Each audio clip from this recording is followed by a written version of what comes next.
Pernikahan tanpa cinta gadis desa. Bab 171. Kiara mengangguk.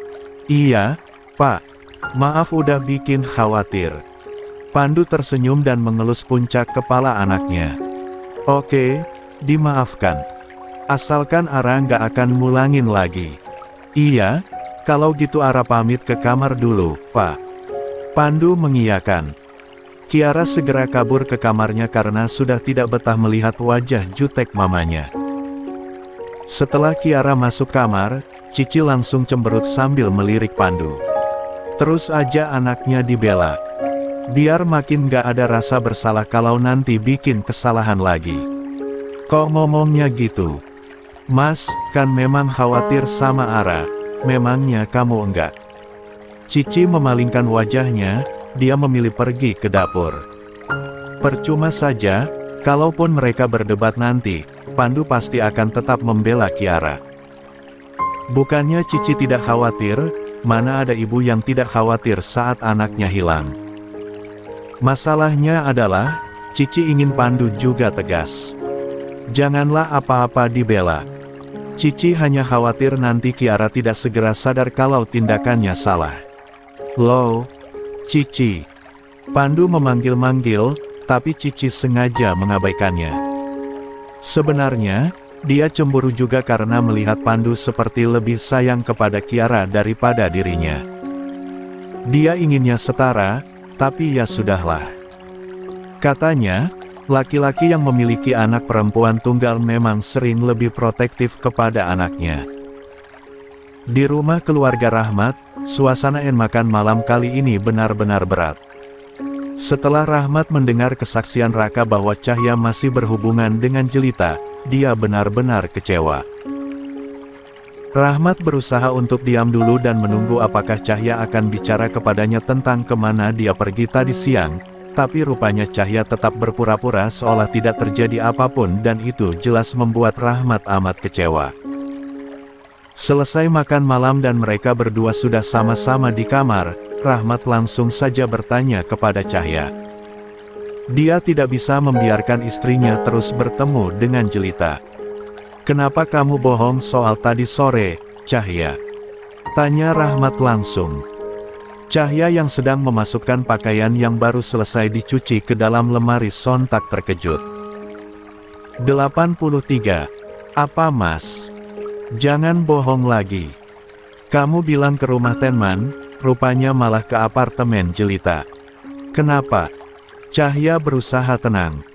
Sebenarnya, dia sendiri tahu lama-lama pasti akan ketahuan juga. Menyimpan rahasia dari suaminya sendiri juga tidaklah baik dan membuat Cahya kurang nyaman. Namun, dia tidak menyangka akan secepat ini terungkap. Itu. Kenapa sih kamu cari masalah? Apa ucapan Mas kurang jelas, Cahya? Cahya akhirnya menghela napas. Sudah tidak ada alasan untuk mengelak lagi, toh Rahmat juga sudah mengetahui semuanya. Aku cuma mau menyambung silaturahim aja, Mas. Masa begitu saja nggak boleh? Nggak boleh. Tegas Rahmat. Kamu bebas kemana saja, ketemu siapa saja, tapi jangan dengan Jelita atau Laras. Pokoknya Mas nggak izinkan kamu keluar lagi kalau untuk ketemu mereka. Cahya menatap Rahmat. Ketegasan di wajah suaminya benar-benar kelihatan, dan Cahya tahu Rahmat tidak main-main dengan ucapannya. Masalahnya adalah, mengapa hingga sekarang Rahmat masih saja seperti itu? Kamu kenapa jadi seperti ini sih, Mas? Tanya Cahya. Rahmat diam. Dia enggan menjawab. Ini sudah yang kedua kalinya Cahya bertengkar dengan Rahmat perkara Jelita. Cahya seringkali berdoa ketika selepas sholat, meminta kepada Allah agar hati Rahmat dilembutkan untuk menerima Jelita. Namun melihat bagaimana reaksi Rahmat kali ini, sepertinya perjuangan Cahya masih panjang. Mas, tolong jawab. Kenapa kamu masih saja nggak mau aku ketemu Jelita? Kalau masalahnya masih kejadian di masa lalu itu, kamu nggak usah khawatir. Semuanya sudah berubah, Mas. Lagi pula, Jelita nggak pernah bersalah atas kejadian itu. Aku yakin kamu juga sadar, Mas. Rahmat tetap diam. Dia malah langsung naik ke ranjang dan berbaring miring membelakangi Cahya. Melihat hal itu, Cahya ikut naik ke ranjang dan mendekati Rahmat.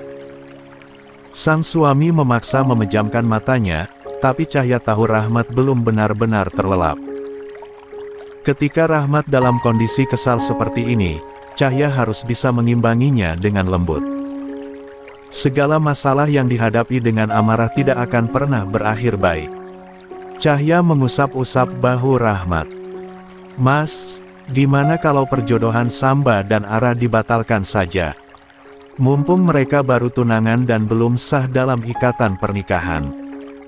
Rahmat yang sejak tadi pura-pura memejamkan matanya karena kesal spontan langsung duduk karena terkejut mendengar ucapan Cahya.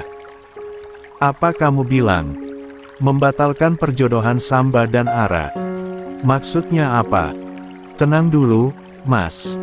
Rahmat menggeleng. Mana bisa Mas tenang kalau kamu tiba-tiba mengatakan hal seperti ini? Begini, aku menyarankan bagaimana kalau pertunangan Samba dan Ara dibatalkan aja. Samba menerima pertunangan itu, kan karena aku, Mas. Sekarang, aku ingin membebaskan Samba untuk memilih pasangannya sendiri, Mas. Rahmat langsung menolak keras. Nggak bisa. Kamu jangan main-main, Cahya. 84. Aku serius, Mas. Aku nggak mau menjadi penghalang kebahagiaan anakku sendiri. Samba mungkin kelihatan baik-baik saja dan menerima perjodohan itu, tapi isi hatinya siapa yang tahu. Cahya, ucapan kamu ini nggak bisa diterima. Membatalkan perjodohan itu sama saja dengan membuat hubungan keluarga kita dengan keluarga Pandu merenggang. Mas dan Pandu itu udah sahabatan lama, kamu sendiri juga sahabat dekat Cici. Harusnya kamu paham. Mengapa malah terkesan menggampangkan sih? Jadi menurut Mas Rahmat, kebahagiaan orang lain lebih penting daripada kebahagiaan anak kita sendiri. Rahmat menggeram pelan. Jangan berlebihan. Samba itu laki-laki. Yang dipegang dari laki-laki adalah perkataannya. Kalau Samba sudah memutuskan, nggak bisa seenaknya dibatalkan begitu saja dengan alasan remeh begitu. Mas, perasaan itu bukan hal remeh. Tolong jangan menggampangkan perasaan Samba, dia itu anak kita berdua loh, Mas. Rahmat tetap dengan keputusannya. Dia menolak membatalkan perjodohan Samba dan Kiara. Sudah cukup. Pembicaraan ini semakin jauh. Intinya, perjodohan itu akan tetap lanjut, tegas Rahmat. Mas Rahmat tolong jangan egois. Samba juga berhak bahagia dengan pasangan yang dia pilih dari hatinya sendiri. Dia juga pasti akan bahagia nanti. Contoh saja kita.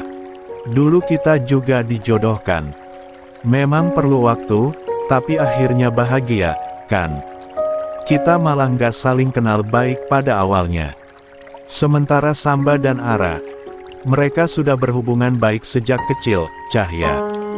Mereka pasti lebih mudah membangun perasaan cinta nantinya. Tapi nggak semua orang bisa seperti kita, Mas. Nggak sedikit perjodohan yang membuat pasangan saling menyakiti dan akhirnya gagal. Mas Rahmat mau seperti itu. Rahmat mendengkus. Dia sudah muak dengan pembicaraan ini. Terserah kamu bilang apa, yang jelas perjodohan itu akan tetap dilanjutkan. Selepas mengatakan itu, Rahmat kembali berbaring membelakangi Cahya. Dia tidak mau dengar apa-apa lagi dan memilih memejamkan mata untuk tidur. Cici yang sedang dalam suasana hati buruk gara-gara kelakuan Kiara memutuskan untuk menyegarkan diri ke salon. Dia sudah izin kepada Pandu tadi dan sang suami mengiyakan saja. Cici sudah membayangkan segala perawatan nyaman di salon untuk merilekskan tubuhnya yang tegang selama beberapa waktu terakhir. Saat Cici sedang menjalani proses pengeringan rambut, ada pengunjung salon lain yang datang. Cici menangkap pantulan wajah pengunjung itu dari cermin salon dan mengenalinya. Gracia. Gracia mendengar namanya disebut dan spontan menoleh. Cici. Lagi ke salon juga? Sendirian aja. Cici mengiyakan. Mereka mengobrol sejenak lalu lanjut perawatan. Sebelum selesai melakukan perawatan terakhir, Cici menghampiri Gracia. Grace, abis ini bisa nggak kita ngobrol-ngobrol dulu? Di depan ada kafe bagus tuh. Gracia setuju. Boleh. Ada apa? Kayaknya ada hal penting yang mau dibicarakan ya? Tanyanya. Masalahnya, ekspresi Cici kelihatan agak tegang. Cici memasang senyum. Nanti aja deh, nikmati dulu perawatannya. Gracia setuju. Oke. 85. Selesai perawatan di salon, Gracia dan Cici mampir ke kafe yang letaknya tak jauh dari salon tadi. Sejak datang ke sana, sebenarnya Gracia sudah merasa ada yang aneh. Mereka memang akrab-akrab saja sama seperti anak-anak mereka, tapi kali ini jelas tidak seperti biasanya. Gracia sudah membatin, kalau Cici pasti akan membicarakan hal yang lumayan serius. Sampai di kafe, Cici dan Gracia sama-sama memesan minuman dan beberapa kudapan untuk menemani sesi mengobrol mereka. Gracia memperhatikan gerak-gerik Cici sejak tadi, dan jelas sekali wanita itu kelihatan agak tidak tenang. "Kamu nggak apa-apa, Ci?" tanya Gracia. Cici mengerjap. "Hah? Nggak sih, soalnya kamu kelihatan kayak apa ya, begitu deh." Cici menyeruput jus mangga miliknya sembari berusaha untuk menetralkan tenggorokannya yang kering sejak tadi. Dia kepikiran banyak hal. Dia ingin berbicara dengan Gracia untuk membahas masalah Alarik dan Kiara, tapi Cici juga tidak mau ucapannya nanti menyinggung. Intinya, dia ingin berdiskusi secara baik-baik. "Grace, kamu tahu, kan kalau Ara udah tunangan sama Samba?" tanya Cici tiba-tiba. Gracia mengangguk. Dia mengernyit bingung dan bertanya-tanya mengapa Cici mendadak membahas soal Kiara dan Samba. "Iya, tahu. Kenapa memangnya?" "Jadi begini, sebelumnya aku minta maaf ya, please jangan tersinggung." Arik merecoki hubungan pertunangan Ara dan Samba. Gracia kaget. "Apa? Maksudnya gimana ya?" "Samba, kan lagi tugas di Lebanon selama setahun, dan Ara kerja di kantor Arik." Ternyata diam-diam mereka lengket banget. "Aku tahu di sini Ara juga salah, tapi kalau Arik nggak ngerespon maka hubungan mereka nggak akan terjadi, kan?" Gracia benar-benar tidak menyangka kalau Alarik dan Kiara diam-diam memiliki hubungan. "Arik beneran ada hubungan sama Ara?" tanya Gracia memastikan. Entah mengapa dia masih belum bisa percaya dengan fakta mengejutkan ini. Cici mengangguk. "Iya, udah ketahuan. Aku yang pergokin sendiri malahan. Aku udah marahin Ara juga, tapi Arik malah datang ke rumah dan bilang kalau dia bakal memperjuangkan Ara. Gimana ya, kalau posisinya Ara belum tunangan ya aku nggak masalah.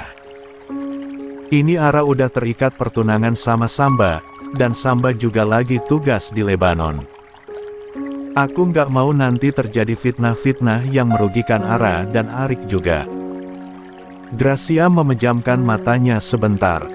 Sungguh, dia bingung harus merespons seperti apa. Ini terlalu mencengangkan. "Maaf banget ya, Grace.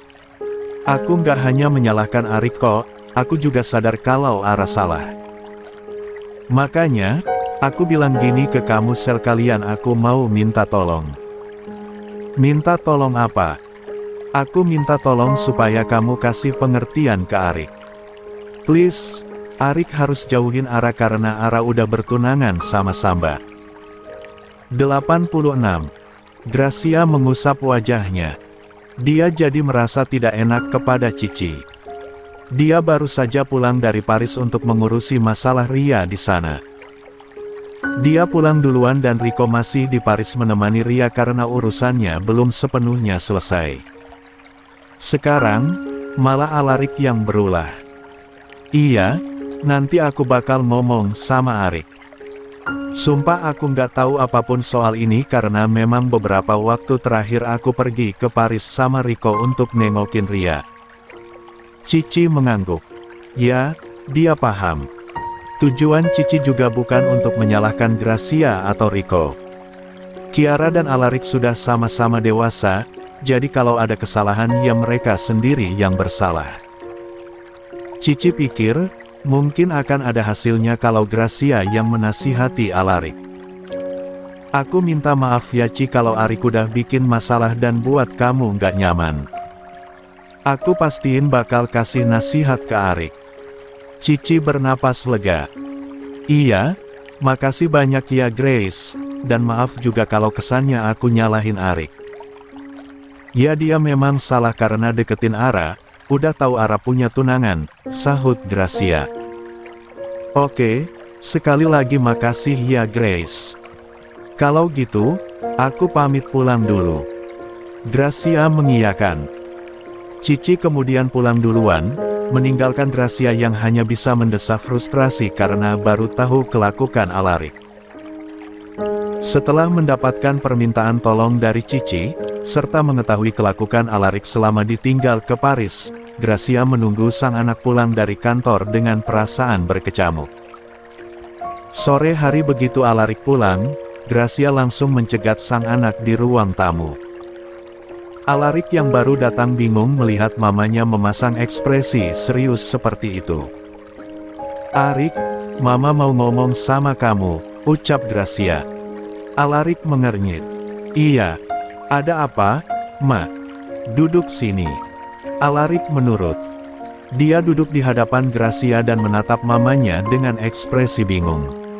Ada masalah apa sih hingga mamanya memasang ekspresi tegang begitu? Arik, jawab mama dengan jujur, kamu punya hubungan ya sama Ara. Alarik kaget. Ah, rupanya sang mama sudah tahu soal itu. Sebenarnya Alarik juga sudah memikirkan hal ini. Cepat atau lambat orang tuanya pasti akan tahu. Sementara menunggu jawaban dari sang putra, Gracia pikir Alarik akan mengelak dan pura-pura tidak tahu, namun, rupanya perkiraan Gracia salah. Iya, Ma. Lagian Arik memang ada perasaan ke Ara. Arik suka sama Ara, Ma. Alarik langsung mengakui perasaan sukanya kepada Kiara secara tegas dan berani. Gracia mendadak pening. Kok kamu bisa suka? Ya namanya perasaan mana bisa dicegah, Ma. Aku nggak bisa kontrol perasaanku harus suka ke siapa. Itu terjadi secara alami. Gracia memijat sekat hidungnya sambil menghela napas panjang.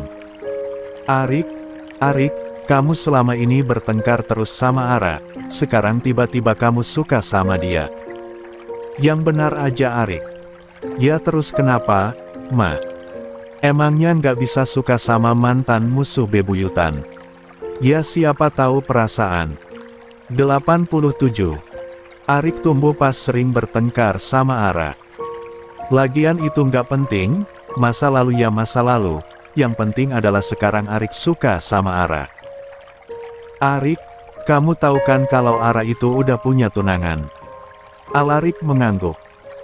Iya, tapi mereka kan dijodohkan, bukan karena jatuh cinta satu sama lain, pokoknya sebelum janur kuning melengkung, masih ada kesempatan untuk menikung. Ara dan Samba belum sah, Arik akan terus berjuang dapatin Ara. Gracia sakit kepala mendengarnya. Mengapa malah jadi rumit begini? Kalau perasaan Alarik sebesar ini kepada Kiara, bagaimana caranya Gracia meminta anaknya untuk menjauhi Kiara? Rick, Mama mohon sama kamu. Berhenti deketikan Ara. Jangan merusak hubungan orang lain. Alarik kesal. Mamanya tidak mendukung dia sama sekali. Alarik sudah benar-benar serius dengan Kiara sekarang, tapi keadaan terus saja meminta mereka untuk berpisah. Itu benar-benar menyebalkan. Nggak bisa. Pokoknya Arik akan terus berjuang untuk dapatin Ara. Cinta kami bersambut kok Ma, kami sama-sama saling cinta. Kecuali cinta Arik bertepuk sebelah tangan, jadi harus diperjuangkan, tegas Alarik. Gracia benar-benar tidak habis pikir dengan Alarik. Bisa-bisanya dia bicara begitu saat jelas-jelas Kiara sudah bertunangan.